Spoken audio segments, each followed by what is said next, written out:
Sir, how are you? I'm good. How are you guys doing? We're fine. Yeah. I mean, lots going on There's here. thin ice on Mackenzie Lake. I just got an email. Make sure you don't go walking out on the lake. You might go right through the wall, right through. We had an incredibly mild fall, Noodles, and finally it was 6 inches to 8 inches around the city Sunday night.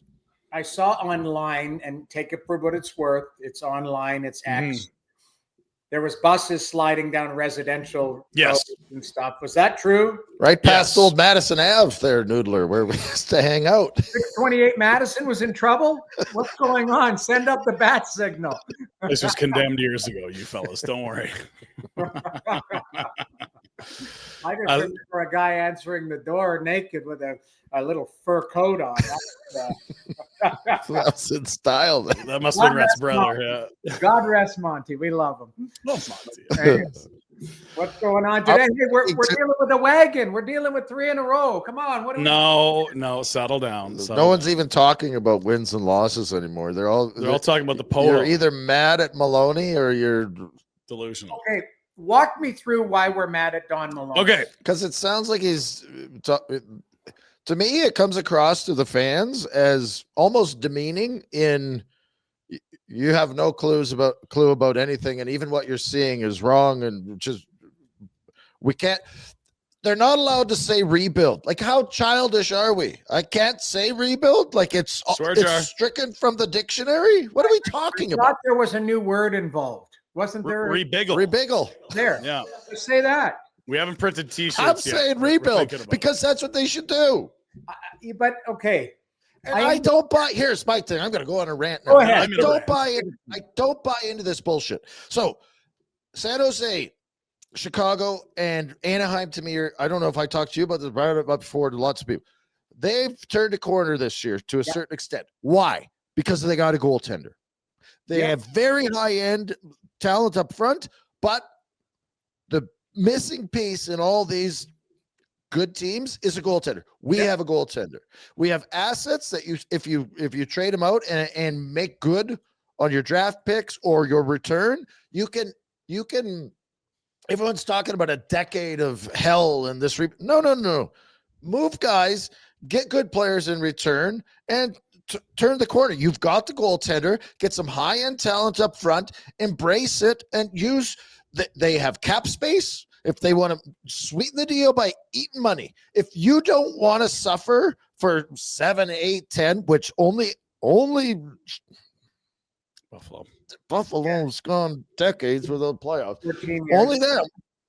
Then embrace it and do the right thing and turn the corner faster. You don't have to wallow. You're more likely to wallow continuing to do what you're doing. Correct.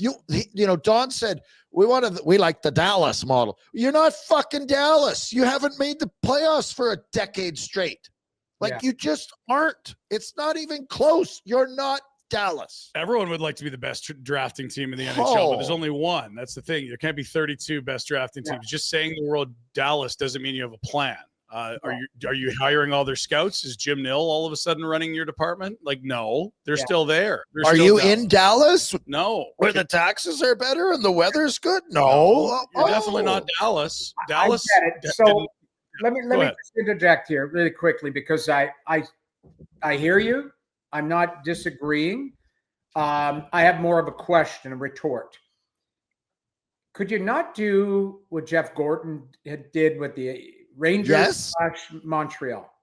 Mm-hmm. Yes, you should be. So then there is a template out there. There is some sample size, and not even look. You could look at San Jose. You can look at Chicago. You can look at Anaheim, but you can also look at organizations that maybe will call it. And I'm not suggesting that Calgary's like that, but the Rangers, Montreal. The Rangers have a unique owner. We'll call the word unique. Okay. Mm-hmm. So you probably didn't want to hear the word rebuild, especially with that market or whatever, but they put out a letter. They put out a letter and said, Payne's coming, but they were able to fast track it. They got Panarin. They got the goaltender. You're right. They ended up with some pieces to build around. Montreal, Jeff Gorton goes there, and they had some pain, but it's like, hey, I was thinking about it yesterday. He inherited some pretty good players, like Mark Bergevin, for whatever people believe. You know, Berge got Nick Suzuki. He stacked that team, yeah. You know, there's a lot of Mark Bergevin's fingerprints on the underbelly of this group before, you know, the great work that they've done in Montreal, and they've done great work there. I believe in Connie. I think it's more, like you said, Don Maloney comes out the other day. Keep in mind, there is a directive from the board, from ownership, and maybe that word is just a swear word to them. But it is. Don't be childish about it. It just sounds so petty. Oh, we can't use that word because we're so high and mighty and What are you talking of? Grow up. So let's put our business hat on, though. The minute you use, and I'm asking Pinder, not you, Rhett, because you and I played for the team, but Pinder, the perception. If you use the word rebuild or put out a letter or just say we're doing it and then you double down and you're talking about it all the time, what does the fan base do? Like, do they not show up consistently?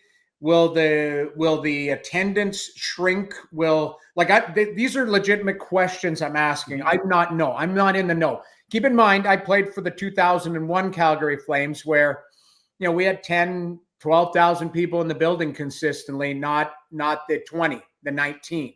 So, you know, I'm asking you, Pinder, if they come out from a business standpoint and say we're rebuilding, what happens to the business structure of the fan base in that the pain that they endure in the 2 years or whatever we're going to look at?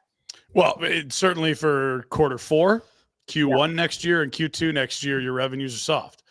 But it would be incredibly short-sighted to not think that people wouldn't buy tickets to watch Keaton Verhoff, Gavin McKenna, or Ivar Stenberg. This organization talks about themselves with an air of success and pedigree that doesn't exist, and the fan base cannot be sold hope with the group they currently have. Your team might be worse next year, but at least you're selling hope if you bring in one of those top 3 picks.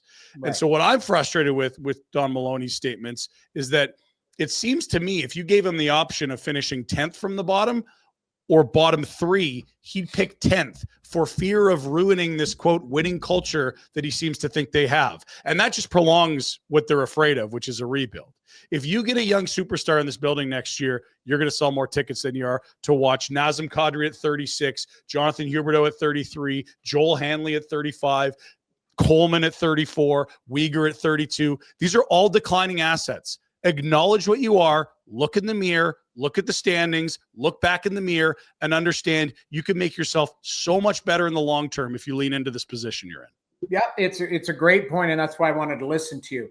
Now, let me retort. The names that you just said, name me that list again. Nazem Kadri, Blake Coleman, Jonathan Huberdeau, Uyghur, Hanley. Yep.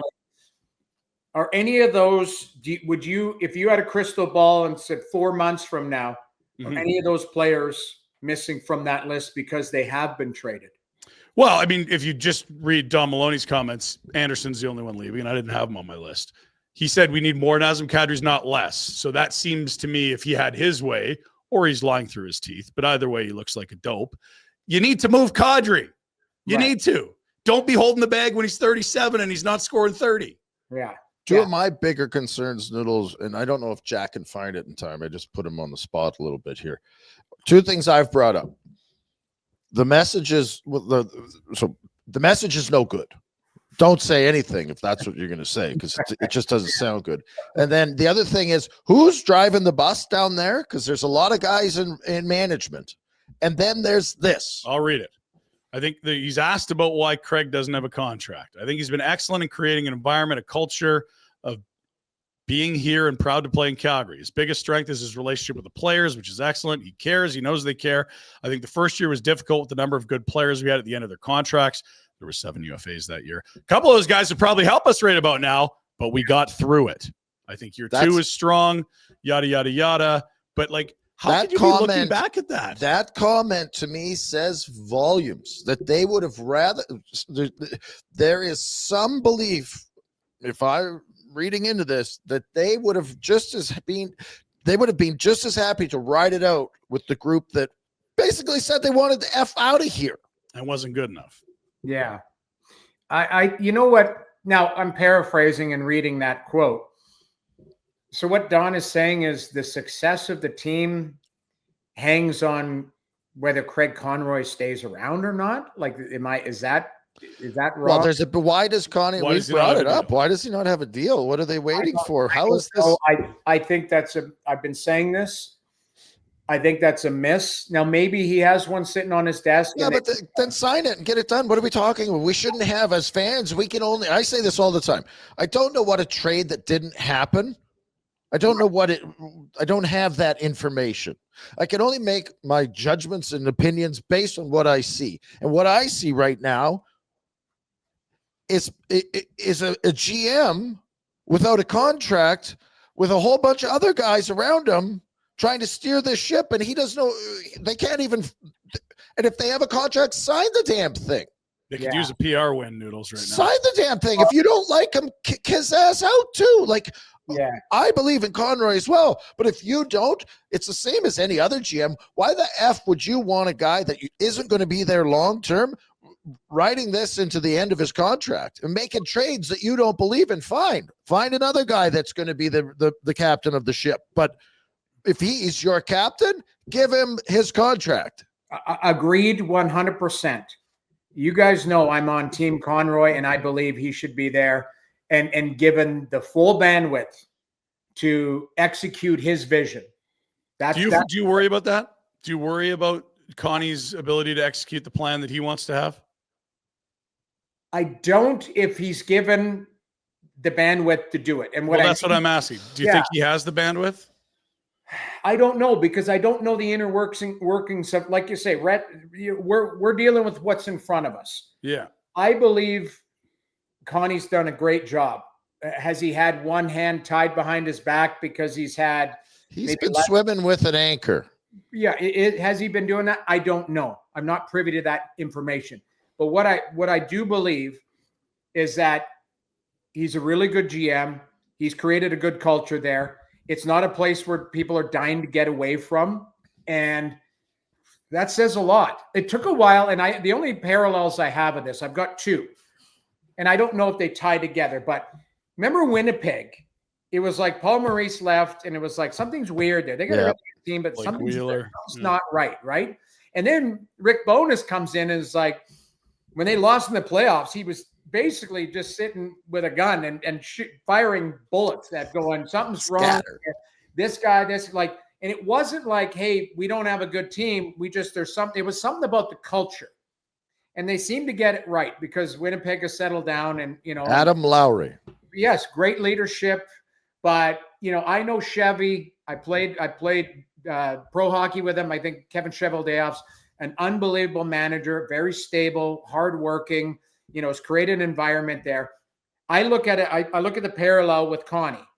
We all know him. We all love him, all of that. But I think Connie's created this stable environment where his door's open. I don't think the players feel like they can't go to the manager and talk. Like, I feel there's a real good culture that he's created. So here's why I want to tie it to Buffalo, not Winnipeg. Kevin Adams, by all accounts, like Buffalo, are they open for business? Are they not? I don't know what's going on. But is he allowed to make the moves? Because I think he's a lame duck sitting there too, right? So when you look to inquire about players in Buffalo, or you ask around, it's like, okay, well, is Adams able to make all the decisions by himself? Because Jarmo's there now. They brought in Jarmo Kekalainen as a helper, as a whatever he is, associate manager, whatever his title is. I don't have it in front of me. So, with Craig here in Calgary, he's the guy. He's got a management team. You've got Dave Nonis. You've got Peter Hanlon. You've got who else am I drawing? Brad Pascal and Don Maloney. Donnie Maloney and Brad Pascal. And Donnie's above them. Donnie's the boss. So, when you look at it, they've got a good management team. Are they all on the same page? Has Connie got the band? And you also have Iggy as a special advisor. So you've got good hockey people in there. It's just, are they all on the same page? And then the plan, is there a mandate from the owner coming down that they've got to execute? Like these are the questions I would ask, but I look at it. I don't think it's risen to the level to get to a long-winded answer. It's not risen to the level of Buffalo, where No. I don't think Kevin Adams is able to make the moves that he wants. I don't know if they But trust Kevin Adams shouldn't be allowed. I'm coming back and I'm saying Connie, I think, has a vision for the group. I do believe he can execute it, getting back to your answer, Pinder. But I just think he might have to do it the longer route around. And, a lot of us are like the shortest point, but distance between 2 points is a straight line. Let's just do this. Yeah. There are a lot of other factors we're probably not privy to, and that might be pressure from the board, expectations, all of these types of things. So it's like, okay, we're going to get there, but we're going to go this way. I think it would be an absolute pain in the ass to get anything done down there, if you want my honest opinion. Well, I think there's 8 different directions and 10 different people. And when you're walking down the hallway and you stop at Peter's room and he gives you an opinion, and I'm not just encouraging their opinion. I'm just saying that's a lot of people to appease. Ownership, Maloney, known as getting all. It's hard to get everyone. Are we having steak tonight? No, I want chicken. What about fish? Well, what are we making here? But that's in today's world, it's management team. It's not one guy. Yeah, see, yes, but is Zito? What does he just pick up the phone and do what he needs to do? I don't know, because the stories I hear out of Florida, like I know, Roberto Luongo's a friend. Greg Campbell. Yeah, but they would have the. I don't know. I guess you're right. Yeah, it's just I feel like those guys are like, yeah, we're here to win, and we have a vision, and we're all on the same page on what it takes. And there might be tweaks. That's too much salt, and that's too much pepper, or that's too much paprika. But it's not a different menu. If I may. Go ahead. I think we're all kind of saying the same thing a little differently. It would be tough to say as a fan from what we're looking at without having any access to what their conversations are, to feel like Connie and what Don Maloney said are on the same page. Like Connie's actions look like a guy who's preparing to turn over this roster and give it to younger players. And he's done a really good job through the draft and trades to get them to the spot they're at now. And then you hear Don Maloney speaking, you're like, well, this is the exact opposite. He's regretting trades, it sounds like. And now he's talking about winning culture when they've missed the playoffs 3 years in a row. And maybe the owner's a big part of that because Don's stuck between the two. But it would be tough to look at this front office and feel confident that they're in lockstep versus a Florida where it's like Luongo, Sonny Meta, a bunch of other guys with Zito, where clearly they're all on the same page. That's the fear here. Yeah, and it's a great point. The other thing I believe would probably put people's mind at ease is exactly what the start of this conversation is. Craig Conroy is under contract. It's a huge PR win, and after a week of getting raked, it wouldn't be the worst idea. And listen, I watched Don's video. I had Don as a general manager 100 years ago. I've known him for many, many years. I don't think he's extremely comfortable in front of the camera. I think he shouldn't be doing it. Okay, then. So then it comes back to that. But really, at the end of the day, it's his job. I think he wanted to deliver some form of a message, whether that's the right message or not. Certainly it's blown up. Believe me, I heard about it 5 seconds after it happened. But at the end of the day, like, I just don't know if this is the wrong wording. If there's a disconnect between what they want to execute and what they're saying they want to execute, I think there's a disconnect there. And that's where you guys are calling out, going, we're not dummies. We're sitting here, we're watching it. So why not just say it? Yeah, don't talk down to us. Which is a fan base. But at the end of the day, I think instead of attacking it, like, I would much rather look at actions and go, okay, are the actions matching what they're saying? Because the actions are really what, they're not, Connie's not doubling down after 3 wins in a row going, right. Hey, I'm going after, player X. I think what it is they are doing it the right way, whether the messaging from above is consistent or not. That's where I'm going to stand, because I would agree with that. At the end of the day, we have said that. We said how this is being portrayed and how this is coming across is terrible. Still think they'll do the right thing. But at the end of the day, I still think February comes along and they're like, yeah, we're going to dump these guys because this makes no sense. It might be sooner though. Like I think whatever. Yeah. Like I'm looking around the league, and outside of Colorado, who's literally a wagon and can win any which way. Yeah. Everybody else has been lumped up. And then there are some teams starting to fall by the wayside with injuries and inconsistencies and stuff. But you might see some managers that are desperate and going, okay, I'll pay that price that, remember what I was asking last deadline? I'm going to add another. I'm going to sweeten it even more because I need it now. I'm going to, give you what you want. Now, would you be more fearful on missing out? Like here, I said before you came on, I said, pretty interesting that Vancouver has come out and said, we're listening. Yeah, memo sent out to 31 the exact GMs. opposite kind of message that what's Flames and whatever. Again, if the deals happen, it doesn't matter, but it's who makes them. But if Vancouver makes a move and you miss out on moving one of your guys because you're being stubborn, is there any concern for that? Okay, so what are you talking on Anderson? Maybe Hronek. Somebody grabs Hronek instead of Anderson.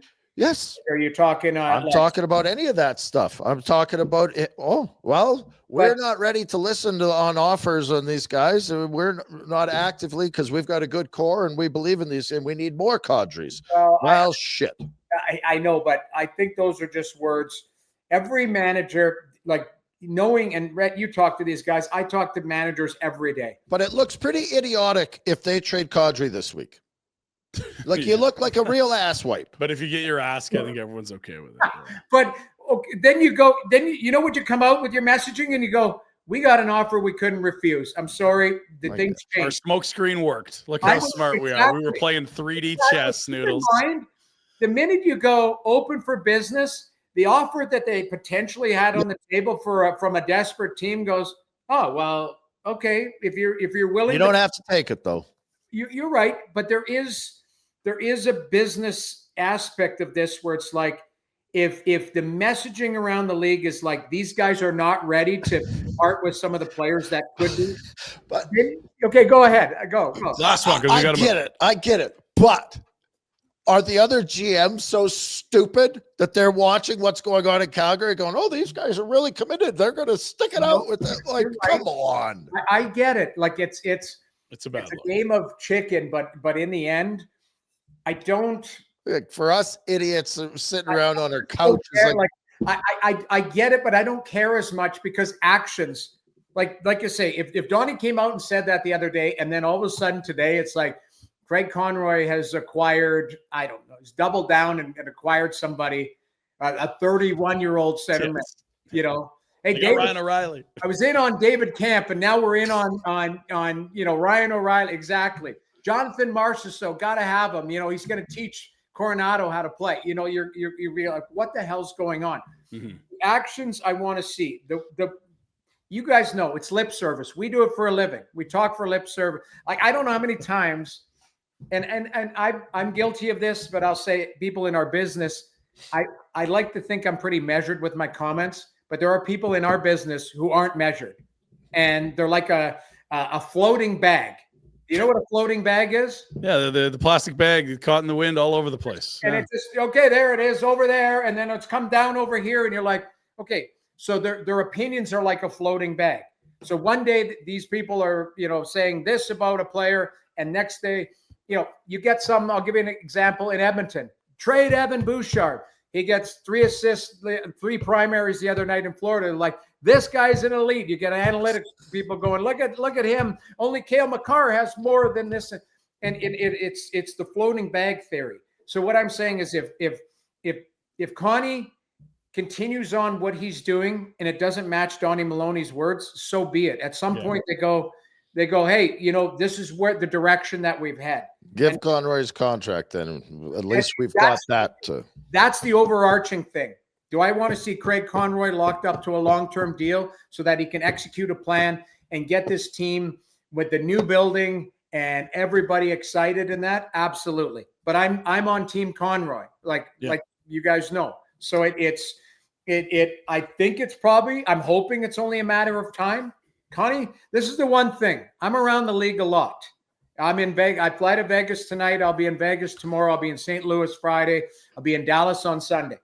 I talk to people throughout the league. Craig Conroy has a wonderful reputation. If he doesn't get a job here in Calgary, he's getting a job somewhere else. Put it that way. Okay, I don't know how much time we have with you, but I'm assuming it's only a couple of minutes. So let's get to Vancouver. A memo sent to all the other GMs, veterans available. They don't say it's Quinn Hughes, but come on. Are you going to have a fire sale and keep Quinn Hughes? Like, whatever. And then who's interesting to you? Because obviously Garland's a good player. They just re-upped him. Besser's a good player. They just re-upped him. There's some no movement clauses in there. You also got 1 year of Evander Kane. Him on a bad team seems like a recipe for disaster for me. Like, what are teams picking apart here? So I mentioned him earlier, Hronik. I think Hronik is a good complementary piece for a solid player. I think he's a stable defenseman. Him and Hughes were wonderful together when he first came over, and then he hit the ditch about the second half of that season.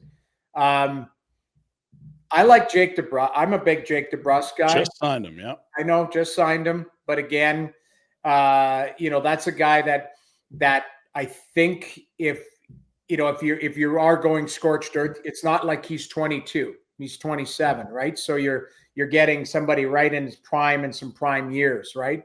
I like Garland. When you're talking on shorter end of deals and that, I've said this. I've said it several times to the point where Connor Garland came up to me when I was in Vancouver about a year and a half ago and said, I just want to say thank you for the nice things you've said about me. I call him a bastard to play against. Yes. Yeah. Not big, but he's a pest. And I say that like a mutt. But I love it. Like I watched him score a goal in Edmonton off of his face. He was behind Cam Talbot. It hit his face and went in the net. And I just like, this guy is the type of guy that you want in the trenches. He's not big. I even met him. You're meeting him face to face. I'm like, this guy is physically not huge, but he plays with just jam and balls. I love the guy. And so that would be a guy a team would covet. Now, the team would have to have size because he's not a big guy. I look at guys who play big, but they get pushed around still. He might get, in a playoff series, he's fine, but you have to have big line mates. Like he can't be him, like Edmonton can't go and get him because they've got too many small forwards there. They need more size. But I look at a team that has size that could add smaller skill with grit. He would be unbelievable. I really like Garland. But I think I would be picking at guys like that are consistently good. I like DeBrusk. I like Garland. Hedel. I don't trust him health-wise. Yeah. Yeah, that's what worries me. I love Demko. Love the man. Love him. I just don't know if I could keep him healthy. And that, a team would give up a king's ransom for a number one superstar potential. Yeah, if you did pick him up, it's boom or bust. Like you could literally. Yes, he might be wearing a baseball cap watching you, watching your team play, or he might be front and center. So I think I like Vancouver. I look at Nashville. I watched one of my favorites, poor UC Saros, get pulled yesterday. That team looks broken. I don't know what's going on there. Like the GM calls them out, and they Florida puts an 8 spot up on them yesterday. I don't know. I know you got to go. I got a little bit more time. I'm good. Brunette. Yeah. He was in Florida. He does a good job, but they let him go. Now they got Paul Maurice, and that's a pretty highly regarded coach, and it's worked out wonderfully for him. So it's absolutely the best move. But Brunette was a real up and comer. Yep. And he did it. It's what's going on? Like, is there something in the water there? It's tough to lay the blame at the feet of a coach 100%. Obviously, everybody has to own it. He was asked in his post-game media yesterday, who's to blame? And he said, we all have to share blame. But Bruno's not out there, not blocking shots, not making, like there were some brain dead plays last night where I'm going, what is going on? And these are top, like Steven Stamkos looks like a shell. Marcia, so like those signings I thought that team was going to take another step with those signings. They haven't fit in the way that you've expected them to took fit. A step back, Noodles. Yes. Yossi, they miss. Obviously, because he's such a great player. But I look at it, Forsberg doesn't look as sharp this year. I like this kid Evangelista. I think But the chemistry in that squad is off. But something doesn't. They just look disjointed. I did their game in October, and I was like, they're a team. And I work with O-Dog, and he has this saying, JAG, just a guy. He goes, they got a bunch of just a guys in a jersey. Yeah. Like nobody pushes through special. So I look at it like maybe Ryan O'Reilly would be coveted. I think one of those other guys, whether it's Marchessault or Stamkos, maybe you could get them for pennies on the dollar, and they could find a resurgence in a new organization. But I look at Nashville, I look at Vancouver, I look at St. Louis, some of these teams that are open for business. If we're calling those teams carcasses, there's lots to pick at. There's good players there. You just got to pick. We're going to let you go. But in closing, that's where the Flames are positioned, and the message is different. That's their brethren. That's in the bottom who five. we're surrounded by. Fair, but you know what? I guarantee you that Craig Conroy's phone is ringing just as much as Barry Trott's, as much as Jim Rutherford's. Who else am I Just missing? the public message that's different. Yeah, like it's just the public message is different, and that's your guys' job to talk about it and be pissed about it, and the fan base. And believe me, I saw all the reaction, but I just want to wait till the results come and then we weigh in on them. Yeah, that's fair. Hellebuyck's 4 to 5 weeks. Yes, sorry. 4 to 5 weeks. 4 to 6 weeks. Minor arthroscopic knee thing. What's the level of concern? You talked about how stacked the group is. The gap between Colorado and second is the same as second place to 25th. Like, you could be fine in that pack, but be out of the playoffs.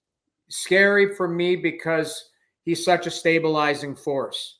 So I always joke, I would take 80% of Kipper before he put McLennan in the net. You know what I mean? And you take Hellebuyck and you take some off of him, even if just he's going to come back and be fine or whatever. But I love Eric Comrie. He's just not he's not at the level of Connor Hellebuyck every night. So now your team is different because Hellebuyck, once a game, whether you like it or not, makes these saves where it's like, that's just Hellebuyck. He just makes a really good, timely save. He provides that stability. They play in front of him a certain way because of his mobility and the lack of it. He's just a big guy, and he fronts pucks and they take away backdoor. The game is different in front of Eric Comrie. So am I concerned? Yes. I would love if they could be 500 without him. I think that's a win. That it really is, and get him back and get him healthy and get him up and running. But Hellebuyck is a big part of that team, just from an image and a confidence standpoint. And that's no slight on Comrie. It's just, I've been in that chair. There's Kiprusoff, and we'll take Kiprusoff with one leg and one arm instead of we put in the other guy. The other guy was all right. Boys rallied around you, Kip. The other guy's way better in media than Kipper's ever. Boys rallied around. I can remember a game we were playing Colorado. Joe Sakic, all the boys. We were down by shots. I remember Daryl came in and said, "That's how you're going to play in front of your buddy." I remember guys blocking shots, and I couldn't move my arms very much, and I just we just grinded for 10 games. It was awesome, and I think we were about 500. I'd have to go back and look at it, but we hung in there. That stupid Rolston blasted that slapper. And I was in Boston the other day. I had PTSD about it. I was telling somebody this collarbone. Brian Rolston, he broke my sternum right here. I still have a lump there. It's awful. Send him a tab, bastard. Thank you, Noodles. Always great, and we appreciate you allowing us to lie down on the couch and vent today. Can you please just take care of yourself? It's Vegas. It's Dallas. I know. Your old stomping ground. I'm not going to do anything in Vegas. I'm going to Chris Pronger's house for Thanksgiving in St. Louis. Nice. So that'll be good. And then in Dallas, I'm going to probably have some fun because I like that city. So. Okay, everybody. Thanks, sir. See you guys. Hey, buddies. Thanks for watching. We appreciate it. Also, if you could throw in a like and subscribe, it does help us out with what it is we are doing. And check out more at flamesnation.ca.